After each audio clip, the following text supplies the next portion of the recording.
Netflix just released its new Alexander the Great documentary, and it's already at the center of a massive historical scandal. But the biggest lie isn't the one everyone is talking about. It's a hidden detail that changes everything we thought we knew. Netflix just released its new Alexander the Great documentary, and it's already at the center of a massive historical scandal. Claims of blatant inaccuracies and politically motivated changes are flooding the internet. But the biggest lie isn't the one everyone is talking about. It's a hidden detail, a subtle shift in the narrative so profound it changes everything we thought we knew about the man who conquered the known world. Today, we're not just reviewing a documentary, we are putting history itself on trial. We will dissect the claims, consult the ancient sources, and expose the truth behind the Alexander the Great documentary controversy. Before we delve into the tangled web of Netflix's new production, we must first establish a baseline. Who was Alexander the Great, according to the historians who were closest to his time? Born in 356 BC in Pella, the capital of the Kingdom of Macedon, Alexander III was the son of King Philip II and Queen Olympias. From his youth, he was groomed for greatness. His tutor was none other than the philosopher Aristotle, who instilled in him a love for knowledge, medicine, and philosophy. But it was his father, Philip, who forged the military machine that Alexander would inherit. Philip reformed the Macedonian army, introducing the sarissa, a pike of immense length, which gave the Macedonian phalanx an unprecedented advantage on the battlefield. By the time Philip was assassinated in 336 BC, Macedon was the dominant power in Greece. Alexander, at just 20 years old, inherited not just a kingdom, but a finely tuned instrument of conquest and an ambitious plan his father had set in motion, the invasion of the Persian Achaemenid Empire. The primary sources for his life, while written centuries after his death, are based on earlier, now lost contemporary accounts. The most respected of these are Arrian's Anabasis of Alexander, written in the 2nd century AD, which drew from the memoirs of Alexander's own generals, Ptolemy and Aristobulus. Then there is Plutarch's Life of Alexander, which focuses more on his character, personality, and relationships. Diodorus Siculus and Quintus Curtius Rufus provide other valuable, if sometimes more sensationalized, accounts. These texts, when cross-referenced and critically analyzed, form the bedrock of our understanding of Alexander. They paint a picture of a military genius, a man of immense charisma and ambition, driven by a concept known as pothos, a passionate yearning for greatness and the unknown. He was a brilliant tactician, a ruthless conqueror, a patron of the sciences, and a man of deep, complex personal relationships. This is the Alexander of history. And it is against this foundation that we must measure the character presented to us by Netflix. The first point of divergence, and our first exhibit in this investigation, concerns his very first moments as king and the consolidation of his power, a period the documentary allegedly reimagines for dramatic effect, but in doing so misrepresents the core of his political acumen from the outset. The moments following a king's death in the ancient world were a crucible of chaos and ambition. When Philip II was assassinated by his own bodyguard, Pausanias, the Macedonian court was thrown into turmoil. Alexander, though the designated heir, was not guaranteed the throne. He had rivals, powerful nobles who saw an opportunity in the vacuum of power. The established historical account, primarily from Diodorus, tells us Alexander acted with swift and brutal precision. Supported by key generals like Antipater, he was immediately presented to the army and acclaimed as king. His potential rivals, including his cousin Amyntas IV, were systematically and ruthlessly executed. He marched south to quell rebellions in Thessaly and Thebes, making a horrifying example of the latter by razing the city to the ground, sparing only the temples and the house of the poet Pindar. This was a calculated act of terror, designed to secure his Greek territories with an iron fist before he turned his gaze east towards Persia. It was brutal, efficient, and deeply political. Netflix's series, however, in its opening episodes, reportedly presents a different narrative. It frames the young Alexander not as a decisive political operator, but as a reluctant, almost Hamlet-like figure, haunted by his father's death and pushed into action by his ambitious mother, Olympias, and the scheming generals around him. The series allegedly shows him hesitating, questioning his own right to rule, and being manipulated into the necessary purges. This narrative choice, while perhaps creating a more sympathetic and modern character arc, fundamentally misunderstands the man and his environment. A hesitant king in 4th century BC Macedon would not have been king for long. The speed with which Alexander consolidated power was not the work of a man racked with self-doubt. It was the mark of a prodigy who had been observing his father's mastery of power politics his entire life. The primary sources do not speak of hesitation. Arrian and Plutarch depict a young man of supreme confidence and energy, who immediately seized control of the levers of power. By portraying him as a pawn of his mother, the documentary not only diminishes his agency, but also plays into an old, often misogynistic trope that powerful women behind the throne are the true architects of power. While Olympias was undoubtedly a formidable and influential figure, the historical Alexander was the master of his own destiny from the moment his father fell. This initial alteration is crucial because it sets a false premise for his entire campaign. It suggests his invasion of Persia was something he was pushed into, rather than the culmination of his own and his father's long-held ambitions. It reframes the most audacious military campaign in history as a journey of self-discovery for a troubled young man, rather than a meticulously planned geopolitical conquest. The series seems to sacrifice historical reality for a familiar cinematic trope. But what of his military genius? Surely the battlefield is where the legend was truly forged. This brings us to our next major point of contention, the Battle of Gaugamela, and a deception presented by the documentary that military historians find utterly baffling. The scale of this battle, the tactics involved, and the sheer audacity of Alexander's plan are legendary. It was the decisive confrontation between Alexander and Darius III of Persia. To understand the controversy, we must first understand the battlefield as it was on that fateful day in 331 BC. This requires a deep dive into the historical context, the troop deployments, and the brilliant, risky strategy that secured Alexander's place in the annals of military history. The Battle of Gaugamela was not just a battle, it was the culmination of Alexander's initial campaign, the moment where the fate of the Persian Empire would be decided. Darius III, having learned his lesson from his previous defeat at Issus, had chosen the battlefield with meticulous care. It was a wide open plain, perfect for his overwhelming numerical superiority, and, most importantly, for his scythe chariots, which he believed would be his trump card against the Macedonian phalanx.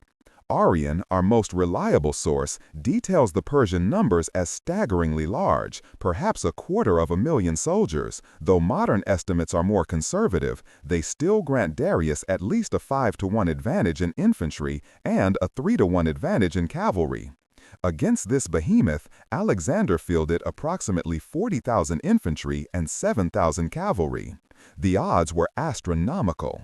The historical genius of Alexander at Gaugamela lay in his revolutionary tactical formation and his psychological mastery of his opponent.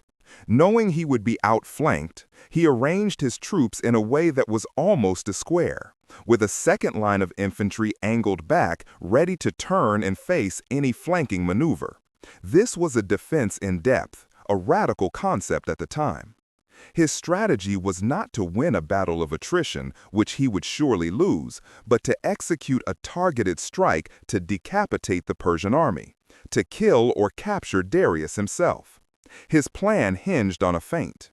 Alexander advanced with his right wing angled forward, moving obliquely to the right, drawing the Persian cavalry on their left flank further and further out to try and envelop him. This was the bait. Darius, seeing Alexander seemingly moving off the edge of the prepared battlefield, ordered his left-wing cavalry to charge and stop him. As they did, a gap was created in the Persian front line between the charging cavalry and the infantry of the center, where Darius himself was positioned. This was the moment Alexander had been waiting for. He unleashed his elite companion cavalry, which he had held in reserve, not in a frontal assault, but in a wedge formation aimed directly at that gap. It was a pinpoint strike of overwhelming force at the enemy's weakest point. The companions, with Alexander at their head, smashed through the weakened Persian line and made directly for Darius's personal position. The sight of the Macedonian king and his elite horsemen charging directly at him, having seemingly appeared from nowhere, shattered Darius's nerve. He fled the battlefield, and his flight triggered a chain reaction of panic throughout the massive Persian army, which disintegrated into a rout. Now we turn to the controversy. The Netflix documentary, according to early reports and analyses from historical consultants who have spoken out, dramatically alters this sequence of events. Instead of the brilliant feint and the creation of a gap, the series allegedly portrays the key moment as an act of desperation. In this version, Alexander's right flank is about to be overwhelmed. The scythe chariots, which in reality were largely ineffective as the Macedonians simply opened their ranks to let them pass through, are shown as a devastating superweapon, tearing the phalanx apart. In this moment of crisis, the documentary has Alexander making a desperate, almost suicidal charge directly at the center, not because of a tactical opening he created, but out of sheer recklessness. The series turns a moment of supreme tactical genius into a gamble born of desperation. Why is this change so significant? Because it strikes at the very heart of Alexander's reputation. He was not merely a brave warrior. He was arguably the finest tactical mind the world had ever seen. His victories were the product of meticulous planning, innovative formations, and an uncanny ability to read his opponent and the flow of battle. To change Gaugamela from a masterpiece of strategy into a lucky, desperate charge is to fundamentally misunderstand and misrepresent what made him great. It replaces intellect with brute force. Military historians have pointed out that such a charge, without the gap created by the feint, would have been suicidal.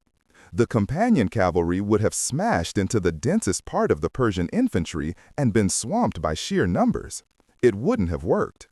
The documentary, in its quest for a more visceral Hollywood moment of a desperate hero, ignores the military science that defined the man. It is a fundamental betrayal of his legacy as a commander. This pattern of prioritizing modern dramatic tropes over historical substance continues as we move from the battlefield to the deeply personal aspects of Alexander's life, leading to what many consider the most significant and controversial aspect of the entire series. This is our second exhibit, the portrayal of his relationship with his lifelong companion and general, Hephaestion. Of all the figures in Alexander's life, none were closer to him than Hephaestion. They grew up together, were educated together by Aristotle, and fought side by side from the plains of Greece to the mountains of India. Hephaestion was not just a friend. He was Alexander's most trusted general, his chief diplomat, and his alter ego. Arrian states that Alexander considered Hephaestion to be his own Patroclus, a direct and profound comparison to the companion of the mythical hero Achilles. When Hephaestion died of a fever in Ecbatana in 324 BC, Alexander's grief was monumental and terrifying. He reportedly lay on his friend's body for a day and a night, refused to eat, cut his hair in mourning, and ordered a period of public mourning across the entire empire. He had Hephaestion's doctor crucified for his failure and spent a legendary sum on a funeral pyre in Babylon. This grief was so profound that many historians, ancient and modern, believe it contributed to Alexander's own early death just a few months later. The nature of their relationship, specifically whether it was romantic and sexual, is a topic of ongoing scholarly debate. It is crucial to understand that the ancient Greek and Macedonian concept of male relationships was vastly different from our modern one. Pederastic relationships, where an older man would mentor and have a relationship with an adolescent boy, were a social institution in many Greek city-states. Lifelong, loving relationships between men of the same age, especially in the military, were also common and not necessarily viewed in the same way modern society might categorize them. The primary sources are tantalizingly ambiguous.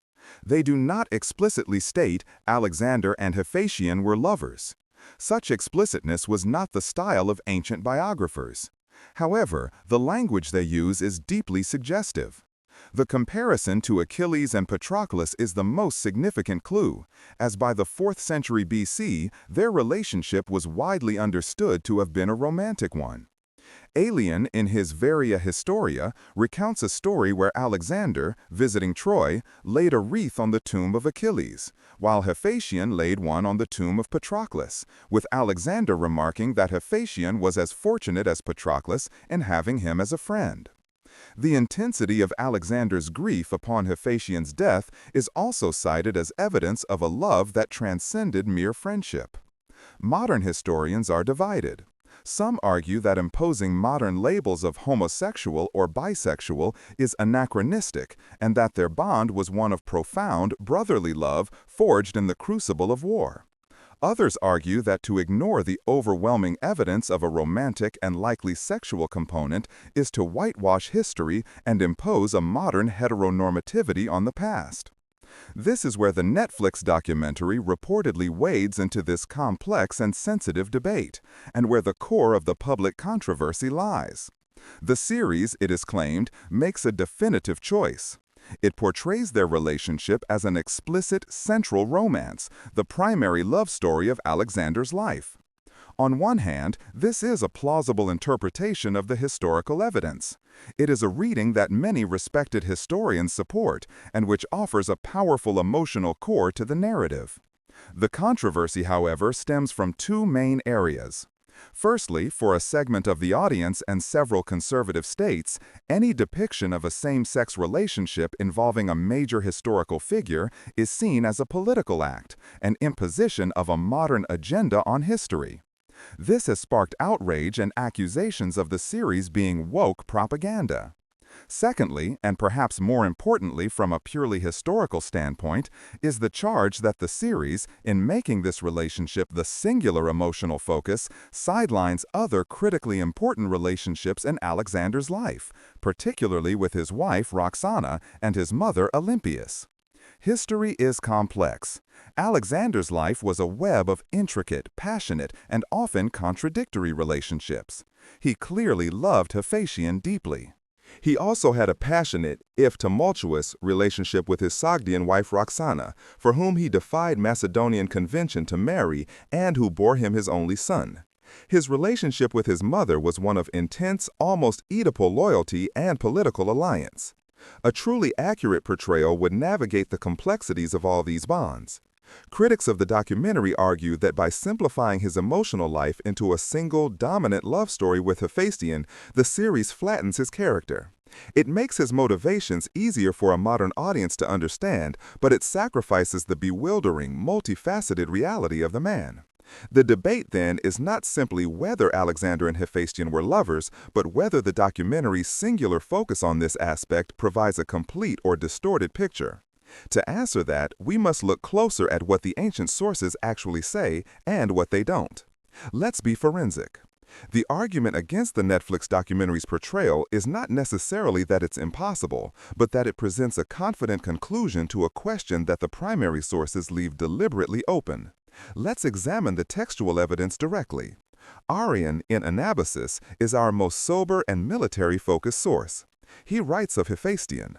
He was the friend of Alexander's that he loved more than all his other friends, and as Alexander was called another Achilles, so Hephaestion was called his Patroclus. The key here is the comparison. Arrian doesn't elaborate further. He assumes his reader understands the weight of that parallel. The relationship between Achilles and Patroclus in Homer's Iliad is one of intense love. By the classical and Hellenistic periods, writers like Aeschylus and Plato had explicitly interpreted it as a romantic and sexual one. For Arrian to use this comparison without clarification is a powerful indicator, but it is still an illusion, not a statement of fact. Plutarch, more interested in character, describes their intimacy in similar terms. He recounts the famous story of the captured Persian royal family.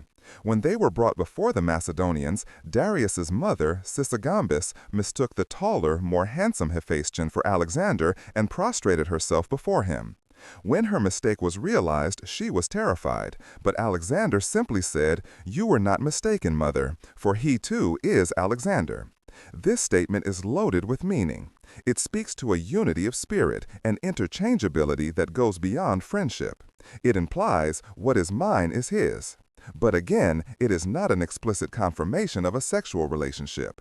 It's a testament to an unparalleled bond of trust and identity.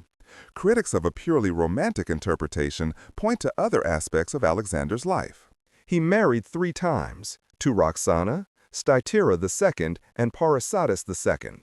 He had at least one known son, Alexander IV, by Roxana, and possibly another, Heracles, by a concubine named Barcine. His pursuit of women is also mentioned by the sources, though not with the same frequency as his military exploits. This evidence is used to argue that Alexander was, at the very least, bisexual by modern standards, and that to focus solely on Hephaestion is to ignore the significant role women played in his personal and dynastic life. The Netflix series is accused of cherry-picking the evidence. It takes the strong suggestions of a romantic bond with Hephaestion and elevates them to the central truth of his life, while allegedly downplaying the political and personal significance of his marriage to Roxana, for example. The marriage to the Sogdian princess was a hugely significant political act, a move to fuse the cultures of his new empire. It was controversial among his Macedonian veterans, who were wary of this orientalizing influence. To reduce Roxana to a secondary character, a mere political necessity in the face of his true love for Hephaestion, is seen by many historians as a narrative simplification that does a disservice to the complexity of his imperial project. Therefore, the issue is one of emphasis. The sources provide enough smoke to suggest a fire in his relationship with Hephaestion, but they do not provide a clear blueprint of his heart. They show a man capable of immense love and loyalty, of political pragmatism in marriage, and of profound grief. A responsible historical drama should reflect this ambiguity and complexity. By choosing one interpretation and presenting it as definitive, the documentary opens itself up to the charge that it is not just interpreting history, but rewriting it to fit a more modern, streamlined narrative of a singular great love. This drive to simplify a complex past for a modern audience seems to be a reoccurring theme, and it rears its head again in our final exhibit. The documentary's explanation for the most grueling and controversial phase of his campaign, the march to India, and the alleged hidden motive the series provides for it. After the defeat of Darius and the consolidation of his rule over the Persian Empire, Alexander did not stop. He pushed further east into the lands of modern-day Afghanistan and Pakistan, and eventually into the Punjab region of India. This phase of his campaign was the most difficult, costly, and ultimately the one that broke his army's will to continue. He fought brutal campaigns against the Scythians, the Sogdians, and the Indian kingdoms. The Battle of the Hydaspes against King Porus in 326 BC was one of his hardest-fought victories, a tactical masterpiece that nonetheless came at a great cost and filled his men with dread at the prospect of facing even larger Indian armies further east, who were rumored to command thousands of war elephants. At the Hephaestus River, his army, exhausted, homesick, and weary of constant warfare, finally mutinied. They refused to go any further. For the first time, Alexander was forced to turn back. The historical question has always been, why did he push so far? What was the driving force behind this relentless eastward expansion long after the initial goal of conquering Persia had been achieved? The mainstream historical interpretation centers on his concept of pothos, that insatiable yearning. Alexander believed the world ended in India, and that beyond it lay the great outer ocean, Okeanos. He wanted to reach the ends of the world. It was an ambition born of a semi-divine self-image, a desire to surpass the mythical exploits of heroes like Heracles and Dionysus, who were said to have traveled to India. His goal was, in a sense, geographical, philosophical, and megalomaniacal. He wanted to conquer the entirety of the known world and unify it under his rule, merging Greek and Persian cultures in a new Hellenistic empire. Now, let's consider the narrative presented by the Netflix series. According to the Alexander the Great documentary controversy, the show provides a radically different and much more personal motivation for the Indian campaign. The series allegedly posits that Alexander had discovered evidence of a secret trade route or a lost civilization beyond Persia, a secret known only to a select few in the Persian court. In this telling, his relentless drive east is not for glory or to reach the end of the world, but to secure this ultimate prize. It turns his campaign into a kind of treasure hunt, a quest for a secret power or knowledge that would secure his empire forever. This narrative shift does several things. First, it provides a clear, tangible MacGuffin for the audience to follow, a common storytelling device that simplifies a character's motivation. It's easier for a modern viewer to understand a quest for a secret object than it is to grasp the more abstract, complex, and frankly alien mindset of a 4th century BC conqueror who believed he was the son of Zeus. Second, it adds an element of conspiracy and mystery, framing the Persian Empire not just as a political rival, but as the guardian of an ancient secret. While this makes for compelling television, it is, by all accounts, a complete fabrication. There is absolutely no evidence in any of the primary sources, Arrian, Plutarch, Diodorus, Proteus, to support this theory. The idea of a secret treasure or a lost civilization as the motive for the Indian campaign is pure historical fiction.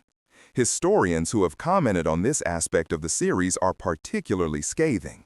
They argue that this change is perhaps the most egregious of all because it replaces a historically grounded psychological profile with a plotline lifted from an adventure movie.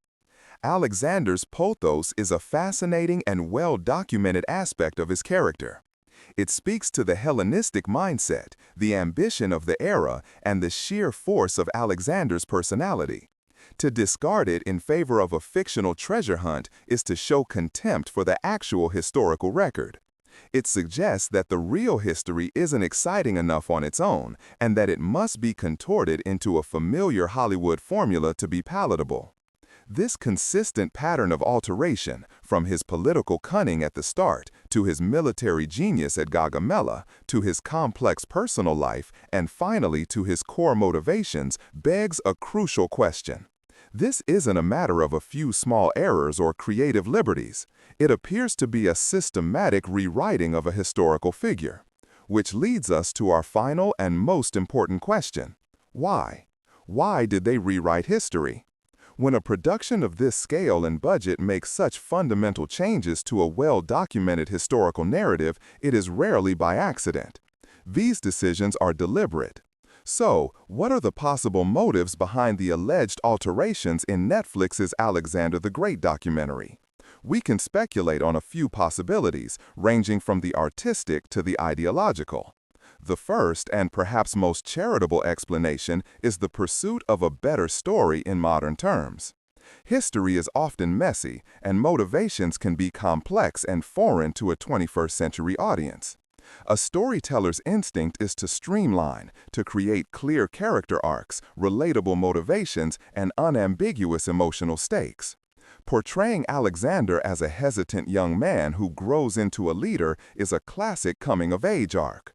Framing his relationship with Hephaestion as a singular, epic romance provides a powerful, easily digestible emotional core. Turning the Indian campaign into a quest for a secret prize gives the third act of his story a clear, tangible goal. From this perspective, the changes are not malicious, but are seen as necessary adaptations to make the story work for a mass audience unfamiliar with the nuances of Hellenistic history. The goal isn't to teach history, but to use a historical setting to tell a universal human story.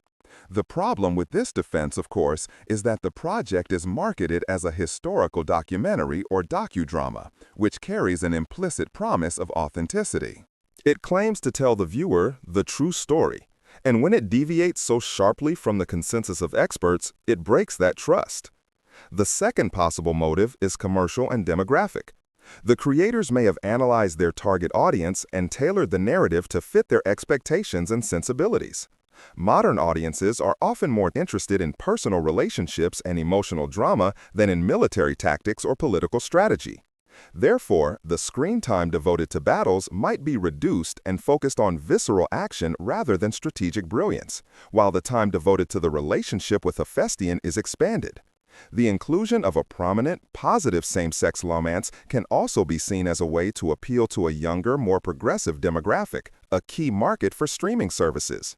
While representation is important, critics argue that when it comes at the cost of historical complexity, for example, by erasing the significance of his wives, it becomes a form of modern ideological projection onto the past.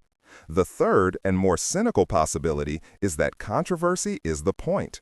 In a crowded media landscape, a straightforward historical documentary might struggle to get noticed, but a documentary that sparks outrage, debate, and countless articles and videos, like this one, analyzing its controversies, generates its own marketing. By making bold, debatable choices, like the definitive portrayal of Alexander's sexuality or the alteration of a famous battle, the producers could have been banking on the ensuing debate to drive viewership. The online discourse, whether positive or negative, becomes free advertising. Every historian who decries the inaccuracies and every social media user who defends the portrayal is contributing to the show's visibility.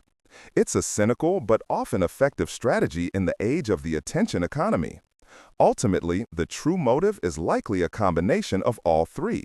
A desire to tell a more cinematically conventional story tailored to the perceived preferences of a modern audience and amplified by the marketing potential of a manufactured controversy.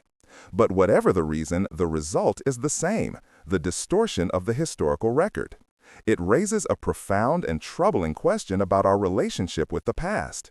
Does popular media have a responsibility to be accurate, or is history just another set of characters and plot points to be remixed and reimagined at will? This brings us to our final verdict. Taking into account the evidence from the historical sources and the alleged changes made by the series, what is the final judgment on the Alexander the Great documentary controversy?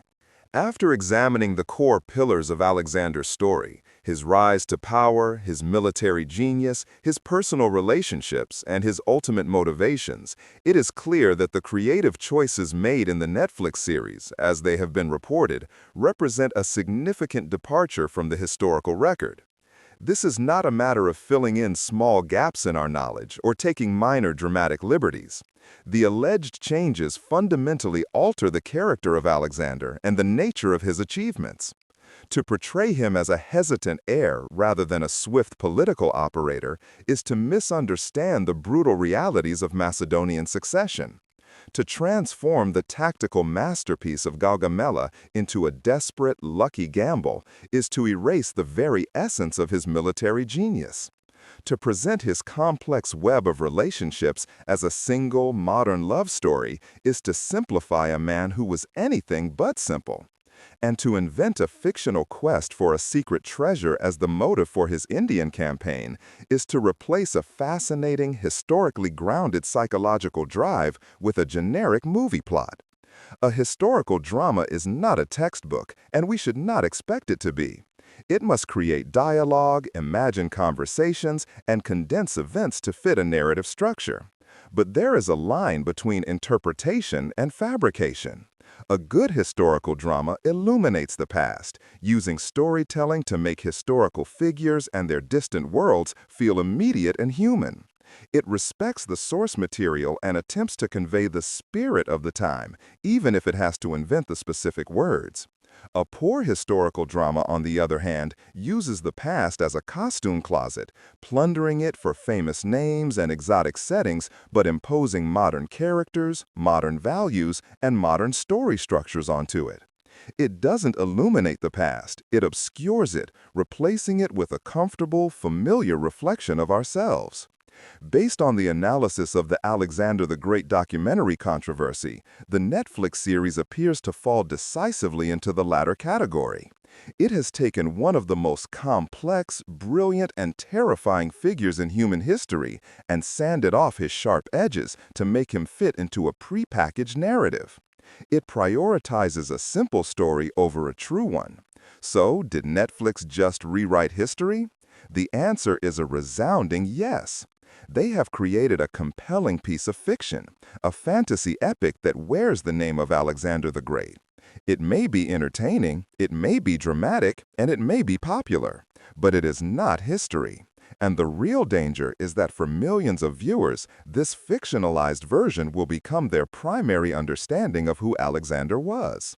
The real history, with all its ambiguity, complexity, and strangeness, will be paved over by a more convenient narrative. And that is a greater loss than any single battle. What do you think? Is it acceptable for filmmakers to change history for the sake of a better story? Or do they have a duty to be accurate? Let me know your thoughts in the comments below. And if you believe that understanding our true history matters, please consider liking this video and sharing it with someone who needs to see it. Thank you for watching.